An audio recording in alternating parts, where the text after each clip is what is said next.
appreciate your recognition. Seeing all of you here today, I can't help but be reminded of what a truly bipartisan accomplishment this committee has achieved. It's a pleasure to be with you, and I feel especially grateful to be here with a true statesman and a dear friend, Governor Gary Herbert of Utah. As the chair of the National Governors Association, Governor Herbert was indispensable in our efforts to advance ESSA. In fact, thanks to his advocacy, the National Governors Association fully endorsed this critical legislation last fall. This was the organization's first full endorsement in nearly 20 years. Governors across the nation recognize that the expansive federal footprint in education created by No Child Left Behind and the subsequent waivers from the law severely dampened states' abilities to innovate, improve, and adapt. I know Utah has been waiting a long time to say goodbye to these top-down policies, and I look forward to working together to ensure that implementation of ESSA is consistent with the law the President signed. Governors have a direct and real investment in the educational outcomes of their states. Through education, we can fight intergenerational poverty and jumpstart economic growth. I commend my home state of Utah for its proven record of finding new and targeted ways to improve education outcomes. Much of that credit has to go to Governor Herbert. His work in education has been truly exemplary. For example, Governor Herbert recently worked with leading aerospace companies in Utah to create the Utah Aerospace Pathways program. This program allows high school students to graduate high school with an aerospace manufacturing certificate, which they can use to continue their education or find a job.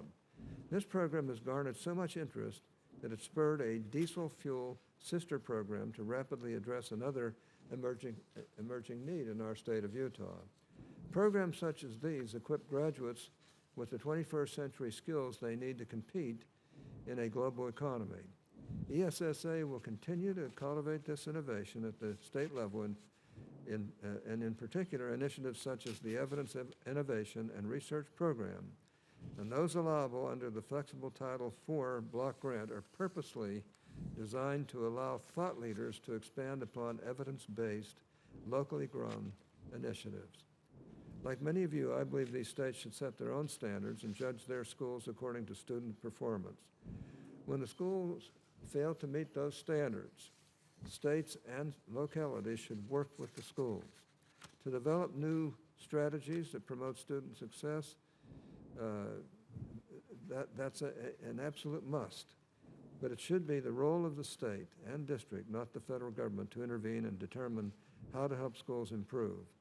Federal top-down policies, though they may be well-intentioned, often overlook the unique tools and strategies that states already have to solve the problems at hand. You are all the ones who are directly involved and responsible for carrying out this law. We look to you for guidance, and in particular, Governor Herbert has set an example in this country in many ways, and Utah has been very, very blessed because of his leadership. So I'm very happy to introduce him here this morning as a personal friend and a very, very wonderful governor. Thank you, and thank you, Senator Hatch, for those kind words. And it's an honor to be with you here. Chairman Alexander, Ranking Member Murray, members of the committee, thank you for inviting me to testify today on behalf of the National Governors Association and the people of Utah. Replacing No Child Left Behind was the governor's top priority in 2015. Thank you for listening and returning education decisions back to the states. Now, through its implementation, states must make the promise of the Every Student Succeeds Act a reality. As chair of the NGA and on behalf of governors, let me assure you that we are up to the task. Let me begin with several key points.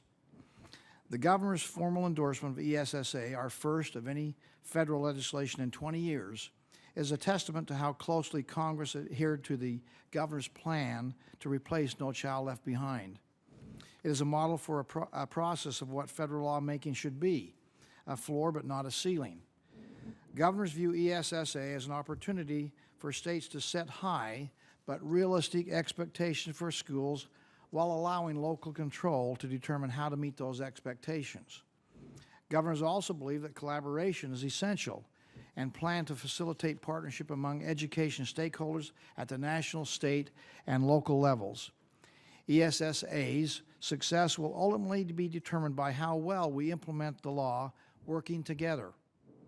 Over the last 4 days, governors have been here in Washington discussing how to use this as an opportunity to truly innovate. As the laboratories of democracy, states intend to fully utilize the flexibility given under the current law. ESSA recognizes the governor's role at the helm of state education systems by guaranteeing their involvement in development of the state plan and throughout the ongoing administration of the law. As states now assume more responsibility and authority over their education systems, governors will use their role to elevate the importance of this law to address our most pressing education needs.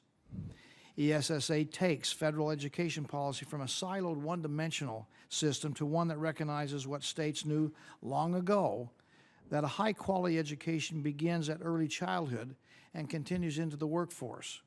It acknowledges the growing bipartisan awareness of early childhood education in state capitals across the country by weaving early childhood education throughout the law.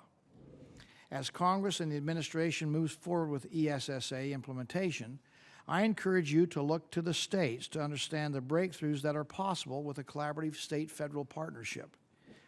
In Utah, we have proven that business and education can work together to help fill critical talent demands.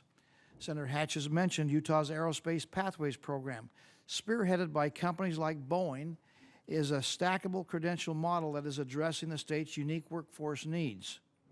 Governors also view education as a critical tool to lift up students out of poverty and place them on a path to economic success.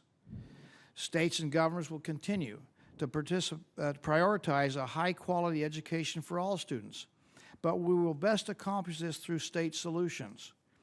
In Utah, addressing intergenerational poverty is a cornerstone of our agenda. To improve the academic performance of students from low-income families, we are increasing enrollment in full-day kindergarten, and we're making sure that low-income schools employ high-quality teachers. We're also working to dramatically increase graduation rates for low-income students, like our work with Roy High School in northern Utah to increase their graduation rates from 77% to 84%, while also cutting the school's chronic absenteeism in half. Utah believes that too many brilliant young minds are too often lost in poverty. Those young minds represent human capital, capital that, if we tap into it, will empower their families to succeed, enable them to escape poverty, and in turn allow our economy to flourish like never before. ESSA is a tool for states to support important efforts like these. ESSA implementation will be the governor's top federal priority in the coming months. We plan to engage early and often to ensure the federal government adheres closely to the following principles. 1, as the leader of each state's education system, governors should be consulted for substantive input throughout the implementation process. 2, gentle guidance should be the primary tool the federal government uses to help with state implementation efforts.